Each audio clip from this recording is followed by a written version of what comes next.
Hi friends, it's Gwen. Welcome back to my channel. Today I'm here to do my October wrap up. I know it's a little bit late, but better late than never. I've been a little bit behind on videos, so I thought I would go ahead and share my October wrap up with you guys.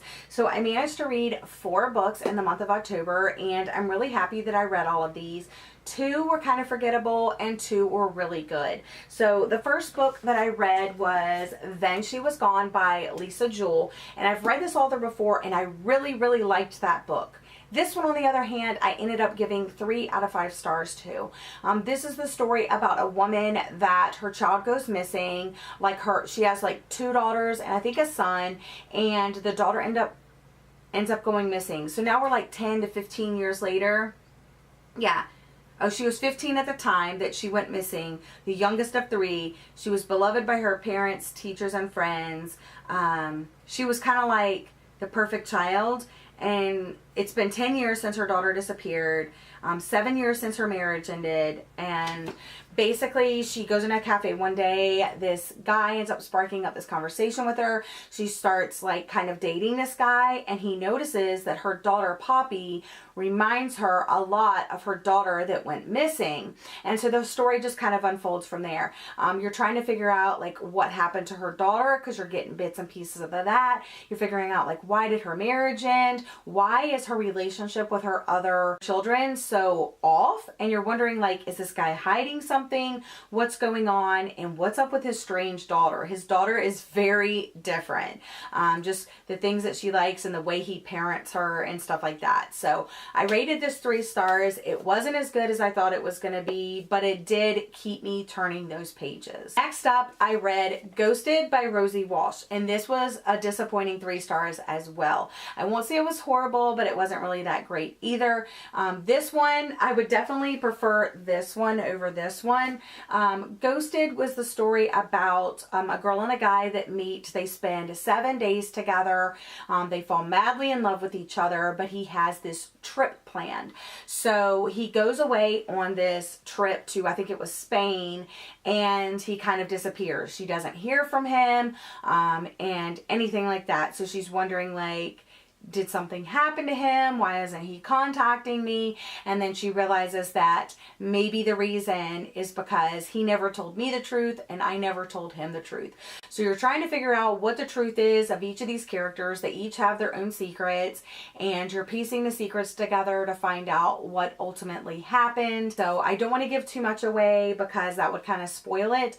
But again, this was just kind of like one of those books that once you find out the secret, you're like, I could have thought of a million better secrets to hide. And then like the kind of reveal is kind of like not written as strongly as I would have liked to have been. Then I finally moved on to some good books, and the first one that I picked up, I actually bought it and then like read it right after Ghosted. That is Neverworld Wake by Marisha Pessl, that wrote the Night Film.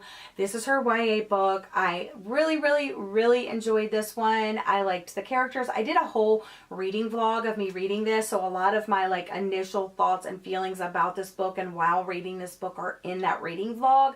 So if you haven't watched my reading vlogs, that's a really good way to like see what I'm reading and like hear my thoughts as I'm reading it, after I finish it, and so forth. So I'm not going to talk too long about this, but I really liked this story of friends coming together, kind of being reunited. They used to be friends a long time ago. One of them in the friend group died, and now they're all back together. They end up going to this concert. They come home from the concert, and this guy knocks on the door and says, hey, you're actually all in this limbo called Neverworld Wake, and you have to come to a consensus of who is going to actually make it and be alive, and the rest of you are basically going to perish and die. And they reject that idea at first. So while most of them are rejecting the idea, the main character is trying to figure out what happened to her boyfriend Jim like so long ago, because they keep reliving the same day over and over again. And she figures that like if she can do that, that she can go back and question people. She can go back, like basically she has all the time in the world to figure out what happened to him.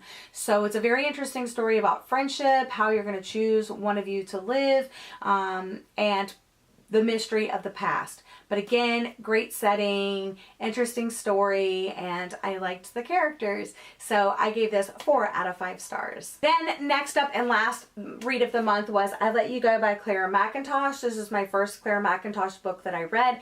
I've heard a lot of great things about this book. A lot of you guys love it, and I really enjoyed it too.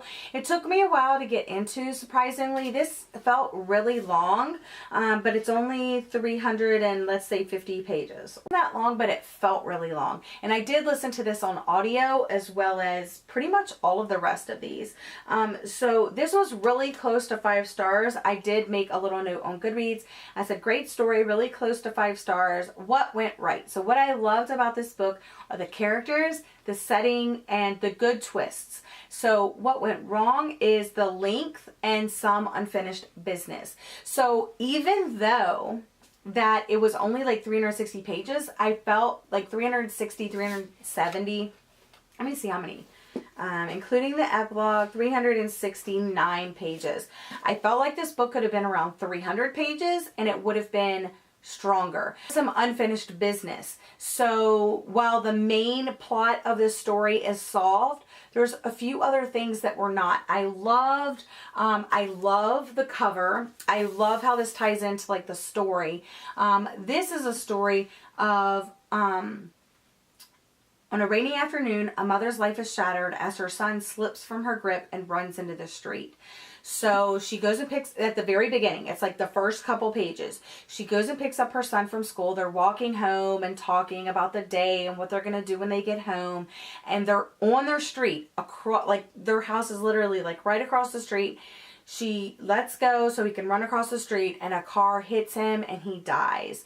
And because of that, a lot of things end up happening, as you can imagine, losing your child and so forth. That just like rips her apart. It's really good. There's some twists that you don't see coming, but at the same time, it tracks the Bristol police investigators trying to get to the bottom of the hit and run. But there's secrets and there's twists and it's all good, but it just still felt a little too long and there was unfinished business. So you're like, well, what happened with that? So maybe if they would have taken out some of the fluff and put in some of the, like the ending of what was going on. I don't know. It felt too long for what it was, but I really did enjoy it overall. And I really enjoyed the setting and like the atmosphere and the feeling of being in that little town on the beach overlooking the cliffs and so forth. So definitely recommend this. So out of all of these books, if you're looking for something adult, I recommend this. If you're looking for something YA, I recommend this. But these are the books that I read. I will link my reading vlog when I was reading Neverworld Wake and I like started I Let You Go, and I don't think I did a reading vlog for these, but these are kind of forgettable anyway. Both of these were book of the month picks, so kind of disappointed with that. But those are the books that I read in October. Let me know what you read in October, and I will be doing my fall book haul for you guys very soon. But that's all for today's video. Thank you so much for joining me. I hope you're having a lovely day, and I'll see you guys again in my next video. Bye!